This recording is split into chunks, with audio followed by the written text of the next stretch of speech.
Hello everyone and welcome back to the Dungeon Learner's Guide. Today we have another Commander's Guild deck tech. This is our 37th deck and it's called Mono Red Landfall. And if you haven't seen this show before, what we're doing is we are randomly selecting a card from scryfall.com, working with a budget of $100 or less, and building a commander deck for Magic the Gathering around a theme of the chosen card. Now, as always, before we jump into the game, I do want to very quickly plug some of our social media. If you are interested in sending us requests for decks or requests for cards that you would like to see turned into decks, feel free to send them to us over on Twitter, over on Reddit. You can send us an email. I'm more than happy to take suggestions, and a lot of the community-suggested decks wind up being some of the more fun ones. And, of course, if you would also like to join in some of the games, we would love to have you on the channel. Feel free to reach out to us, and I will be happy to find a time for you to play some of the games with us. But with that out of the way, let's take a look at our random card of the week. So this week, our random card is Moraug, Fury of Akoum, which is 4 red for a legendary creature Minotaur Warrior. He's a 6/6, and each creature you control gets +1/+0 for each time it has attacked this turn, and it has Landfall. Whenever a land enters the battlefield under your control, if it's your main phase, there's an additional combat phase after this phase, and at the beginning of that combat, you untap all creatures you control. Now, before we start talking about Moraug, I do want to also mention our commander of the week, which is, I'm sure you're not surprised by this, also Moraug. It's kind of an unspoken rule on the channel that if we hit a legendary creature with our randomizer, then we kind of have to play that as our commander.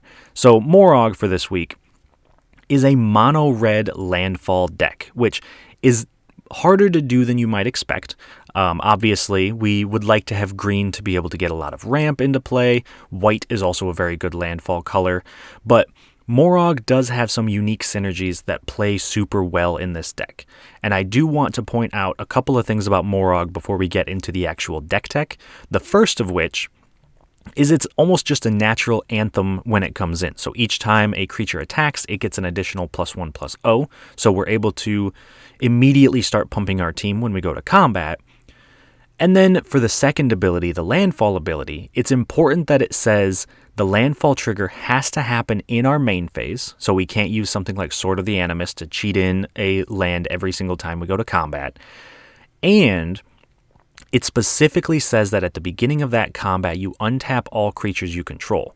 So it is actually very important for this deck that we make any landfall triggers in our second main phase.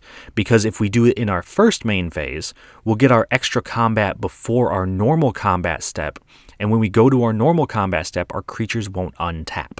So yes, we'd be getting an extra combat, but technically, since our creatures wouldn't untap on our combat phase, it's like we didn't really get the extra combat. So it is incredibly important playing this card that you want to make sure you hit your landfall triggers in your second main phase.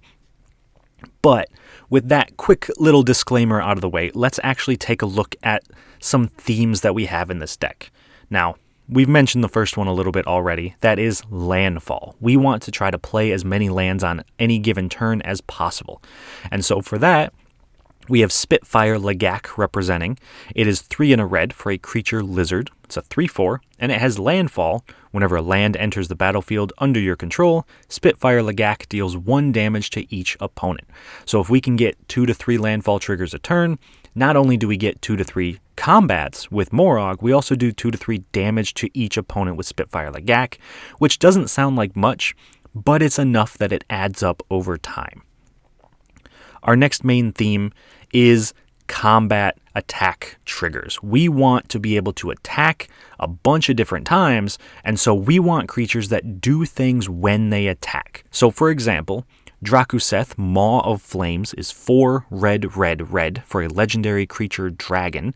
He's a 7/7 with flying, and whenever Drakuseth, Maw of Flames attacks, it deals 4 damage to any target, and 3 damage to each of up to 2 other targets. And since that's every time it attacks, if we get 3 combats in a turn, we're using that ability 3 times, which means we get to spread around 30 total damage spread across 3 attacks. That doesn't actually include our creatures that are attacking.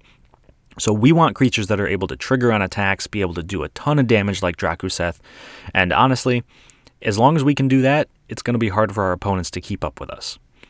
And then finally, our last theme is a little bit unique, I think, for this deck, and that is creature lands. So Mishra's Factory, for example, is a land. It taps for a colorless mana, but we can pay 1 mana and have Mishra's Factory become a 2/2 Assembly Worker artifact creature until end of turn, and it's still a land. And then it can tap and give target Assembly Worker creature +1/+1 until end of turn. So it can block as a 3/3 or attack as a 2/2, essentially. But we have filled our deck with as many lands that turn into creatures as possible, because Moraug's ability says that it untaps our creatures.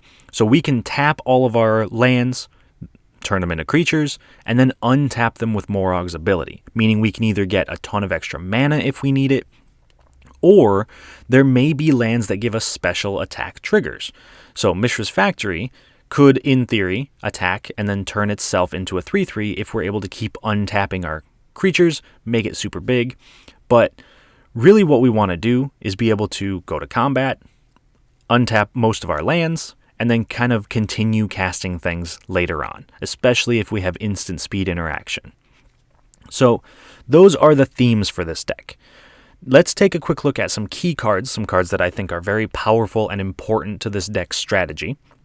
The first of those is going to be the Embodiment of Fury. So 3 in a red for a 4/3 with Trample that says land creatures you control have Trample, which is very important when we're talking about all the creature lands that we have. But it also has Landfall. Whenever a land enters the battlefield under your control, you may have target land you control become a 3/3 elemental creature with haste until end of turn that's still a land. So we play a land, we make a 3/3, that 3/3 gets Trample, and we're able to hopefully play a bunch of different lands in a turn, get a ton of 3/3s kind of out of nowhere, all with haste, all with Trample. And Embodiment of Fury really gives us a big surprise factor when going after our opponents, and it gives us that extra little push with Trample to be able to get through some damage that we might not be able to otherwise. And then our second key card is Nahiri's Lithoforming, which is X red for a sorcery. We sacrifice X lands, and for each land sacrificed this way, draw a card. And you may play X additional lands this turn. Lands you control enter the battlefield tapped this turn. So obviously this isn't as good as some green ramp spells, but Nahiri's Lithoforming letting us sacrifice maybe 5 or 6 lands, draw 5 or 6 cards, and then hopefully be able to play a decent amount of lands back out means that we can get a ton of combat triggers in one turn, which is really what we want. If we can swing at our opponents for 5 different combat steps, it gets incredibly difficult for our opponents to deal with what we're doing, especially when, if we combine it with Embodiment of Fury, all of our lands are turning into creatures, they're all getting Trample. It gets incredibly difficult to deal with. And then our last key card is Coastline Marauders. It's 2 in a red for a creature, human pirate, 0/3 with Trample. Whenever Coastline Marauders attacks, it gets +1/+0 until end of turn for each land defending player controls. And it also has Encore for 6, so we can pay 6 mana, exile this card from our graveyard, and for each opponent create a token copy that attacks that opponent this turn if able. They gain haste, and sacrifice them at the beginning of the next end step, activate only as a sorcery. So Coastline Marauders is incredibly unique in the sense that it gets a specific trigger when it attacks, but that attack trigger lasts until the end of turn. So if we get 3 combat steps, each time we attack with Coastline Marauders, it's going to be getting bigger and bigger and bigger. And then if we can encore it, and we get a token copy for each opponent, those tokens don't go away until the end of the turn. So we can attack multiple times with these tokens, each of them getting bigger and bigger and bigger. And with Trample, it gets incredibly hard for our opponents to stop it. Unless they can put a creature in front of it to kill it the first time, we're going to be getting through for a ton of damage each time we go to combat. So Coastline Marauders is definitely an all-star in this deck. But that's the themes, the key cards. I do want to take a quick look at some interesting interactions, some cool interactions. And the first of which in the deck is actually between Hero of Oxid Ridge and Goblin Trap Runner. So Hero of Oxid Ridge is 2 red for a creature, human knight. It's a 4/2 with haste and battle cry, so whenever it attacks, each other attacking creature gets +1/+0 until end of turn. And whenever Hero of Oxid Ridge attacks, creatures with power 1 or less can't block this turn. So Hero of Oxid Ridge, being able to swing multiple times for multiple combats, giving our creatures +1/+0 each time it attacks, that lasts until end of turn, so they just get bigger and bigger and bigger. If we combine that with Goblin Trap Runner, which is 3 and a red for a 4/2 goblin, whenever Goblin Trap Runner attacks, you flip 3 coins. For each flip you win, create a 1/1 red goblin creature token that's tapped and attacking.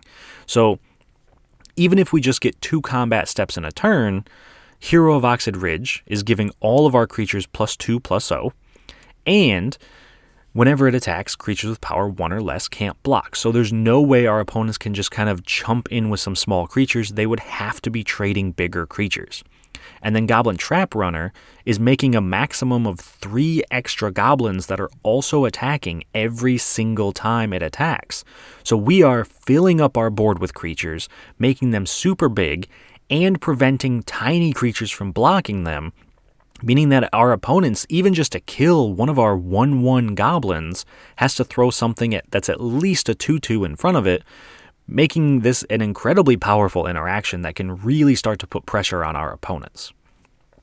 And then our second cool interaction for the deck is between Purphoros Bronze-Blooded and Terror of Mount Velis. So Purphoros Bronze-Blooded is 4 and a red for a legendary enchantment creature god. He's a 7/6 indestructible. As long as your devotion to red is less than 5, Purphoros isn't a creature. Other creatures you control have haste, and you can pay 2 and a red, and you may put a red creature card or an artifact creature card from your hand onto the battlefield, sacrifice it at the beginning of the next end step. So we are able to have what is essentially an indestructible enchantment, or, if we have devotion, a massive indestructible 7/6, something that gives all of our creatures haste, which is incredibly important in this deck, and we can kind of sneak some creatures into play for much cheaper. And the important part about Purphoros when combined with Moraug and our extra combat steps is that Purphoros sacrifices the creatures at the beginning of the next end step, so we can use those creatures to attack multiple times in a combat.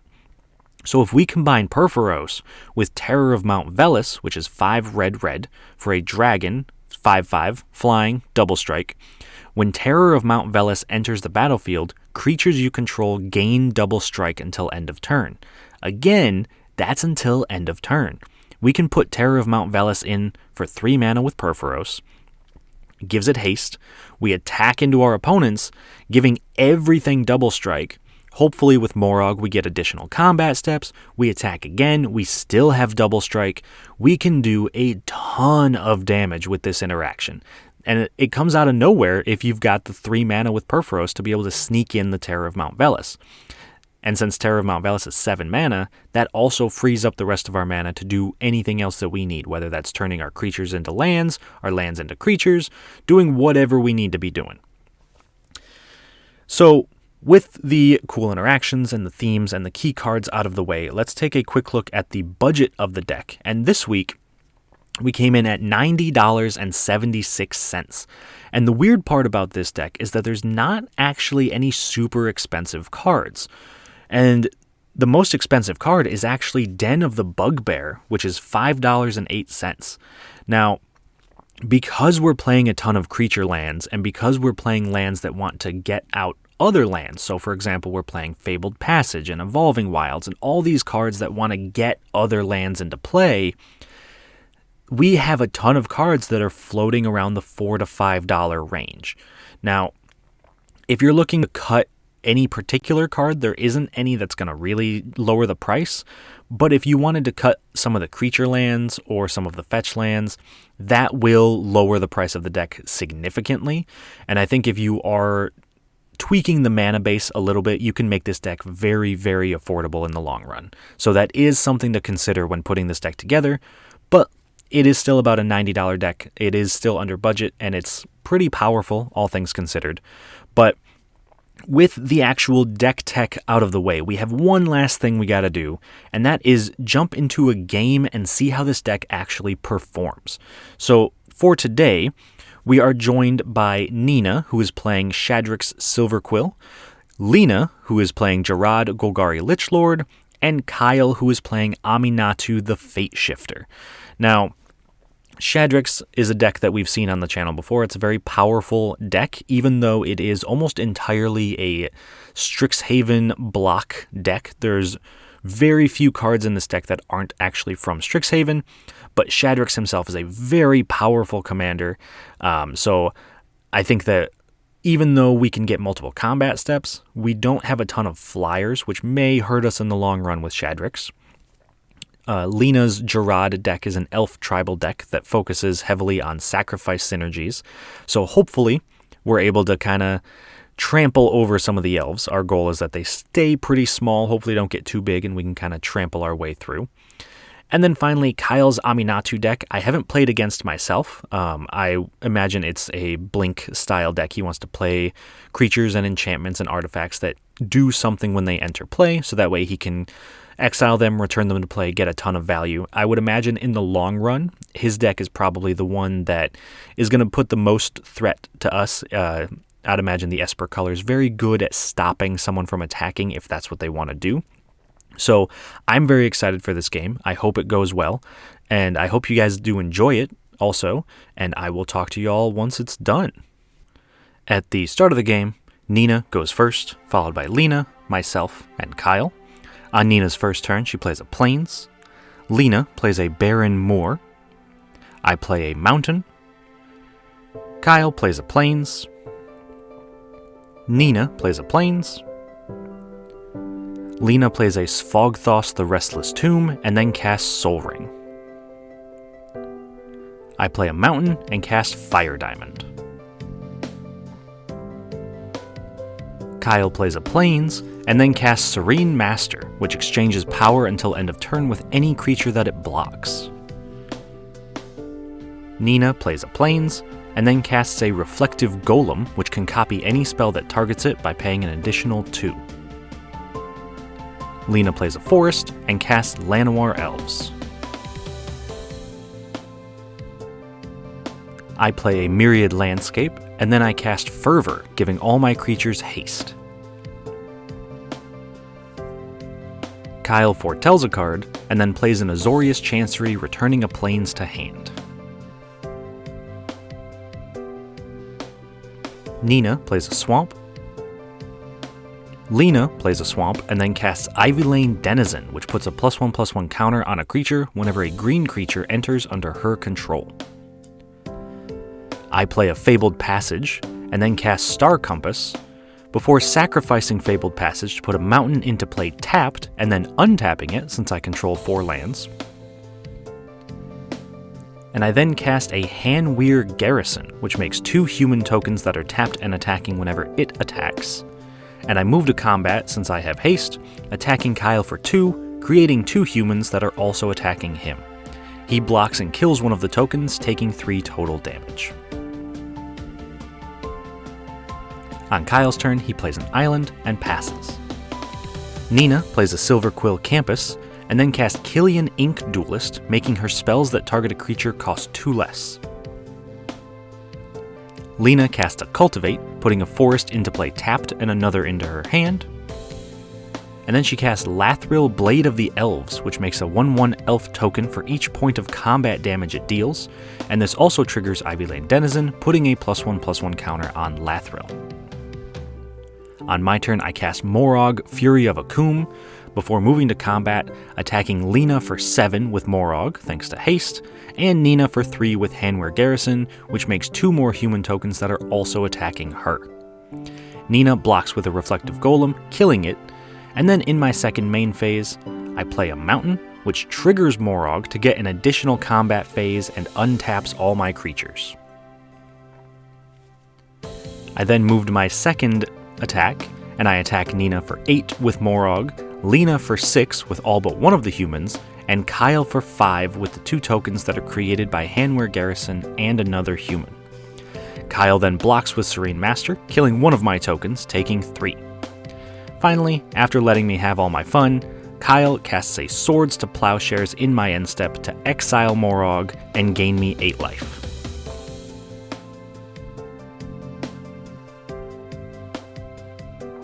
On Kyle's turn, he plays a Plains, and then casts Charming Prince to scry 2. On Nina's turn, she plays a Swamp, and then casts her commander, Shadrax's Silverquill, following up by casting Guiding Voice to put a +1/+1 counter on Shadrax, but choosing not to learn.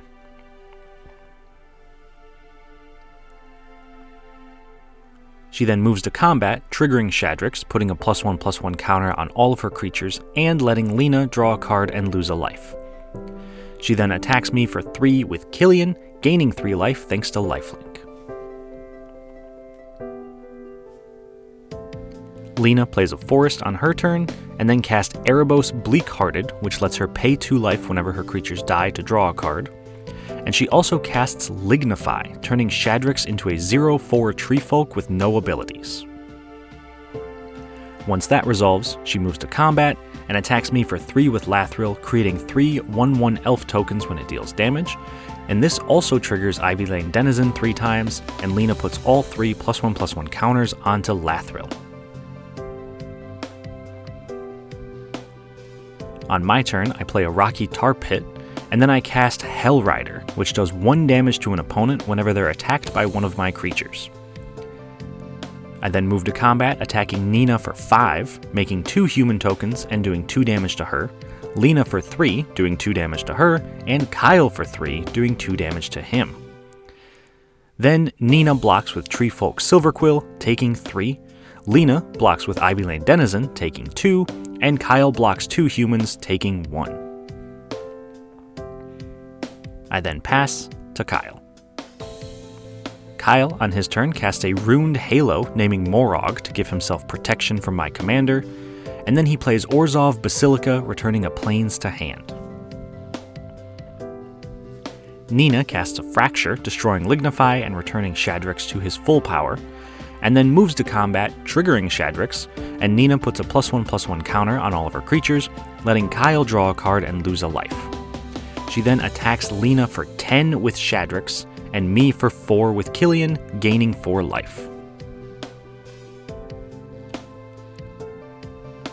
On Lena's turn, she casts Vona's Hunger, making each opponent sacrifice half their creatures. This kills my human tokens, Charming Prince, and Killian. She follows that up by casting a Brass Herald, naming Elf. This gives her elves +1/+1 and lets her reveal the top 4 cards of her deck, putting all elves into her hand. This lets her put Nadir, Agent of the Dusknell, Steelleaf Champion, and Marwyn the Nurturer to hand. She then goes to combat and attacks Nina for 7 with Lathril and me for 6 with her elf tokens. This has her making 7 more elf tokens with Lathril and triggering Ivy Lane Denizen 7 times, putting 7 more counters on Lathril.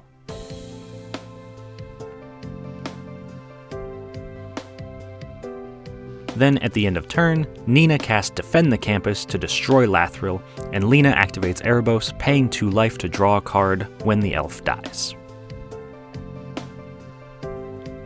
On my turn, I play a Mountain, and then recast my commander, Moraug, but Kyle uses his Foretold Saw It Coming to counter it. I then move to combat and decide to attack Kyle for 2 with Hanweir Garrison, making 2 humans that are also attacking him, doing 1 damage to him with the Hellrider.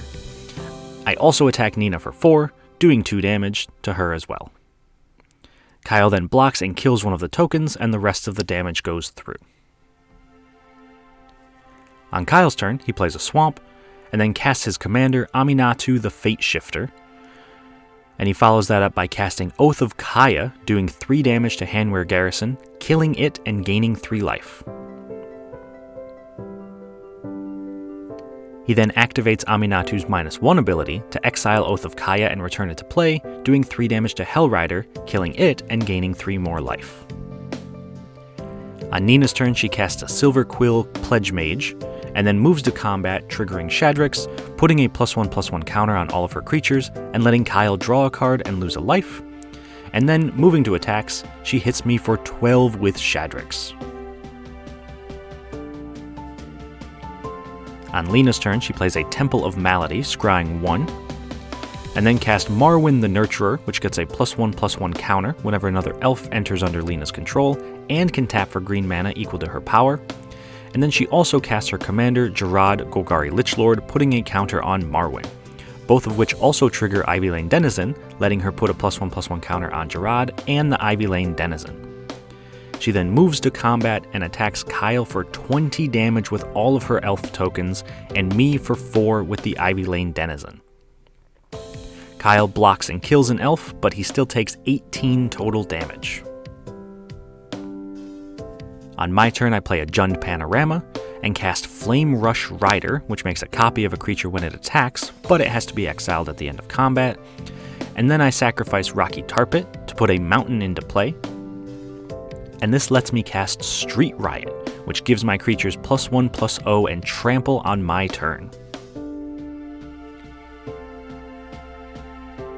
Kyle plays a Plains, and then activates Aminatu's +1 ability to draw a card and put a card from his hand on top of his library.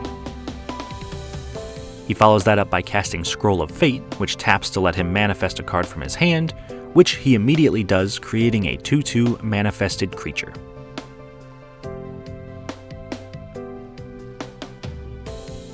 On Nina's turn, she plays a Swamp, and then moves to combat, triggering Shadrax, putting a +1/+1 counter on all of her creatures, and has me draw a card and lose a life.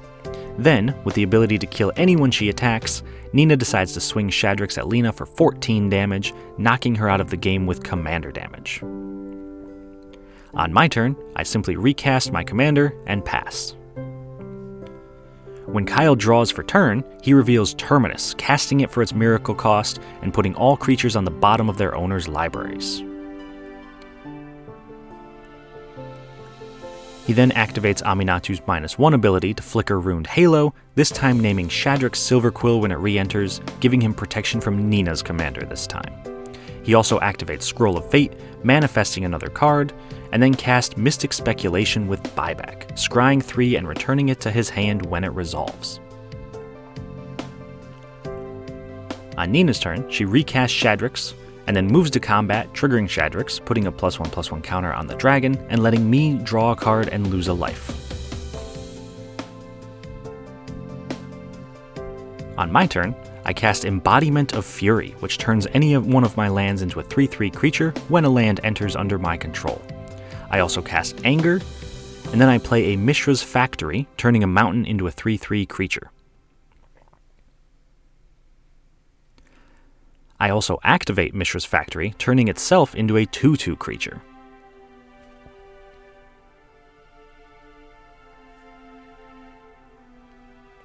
I then move to combat, attacking Kyle for 15 damage, trampling over his manifest to do exactly 13, knocking him out of the game, but he does kill Mishra's Factory on the way out.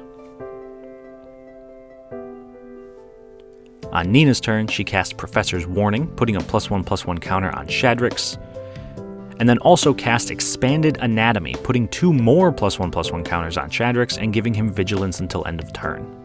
She then moves to combat, putting yet another counter on Shadrax and letting me draw a card and lose a life, before attacking me for 14 damage, killing me with both commander damage and regular damage, winning Nina the game.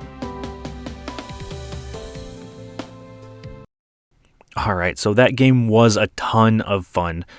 It was super cool to see Moraug go off multiple times, get multiple combat steps, and then at the end, I do think I made the right call killing Kyle there. I understand that Nina immediately killed us afterwards, but I was banking on her not being able to put any additional counters on Shadrax, and then we would be able to take her out the next turn. So in hindsight, I probably still wouldn't do that any differently. But it was kind of cool to be able to drop Embodiment of Fury, make a ton of creatures into lands, and then just kind of go off and knock Kyle out of the game. And otherwise, I think everyone's deck really did very well throughout the course of the game. Shadrack's terrifying as always. Lena had a massive board of elves, and I think if she had had a single reach creature to block Shadrack's, then she would have probably taken that game down really quickly. Kyle was starting to get on a roll, being able to flicker Oath of Kaya, wipe away the board, gain some life. And then, of course, our extra combat steps and our Handwear Garrison really wound up being almost an MVP, making a ton of little 1/1s throughout the course of the game. So overall, the game was very fun. I think the deck performed super well. I would be more than happy to play this deck again. This is very much my style of deck to play. But I hope you guys enjoyed the video. I hope you guys enjoyed the deck tech, the gameplay. As I mentioned earlier, if you have any suggestions for future videos or just comments, please let me know, and please do like and subscribe to the video as well. It helps the channel grow. But as I mentioned, though, I hope you enjoyed it, and we will see you all on the other side of the Dungeon Learner's Guide.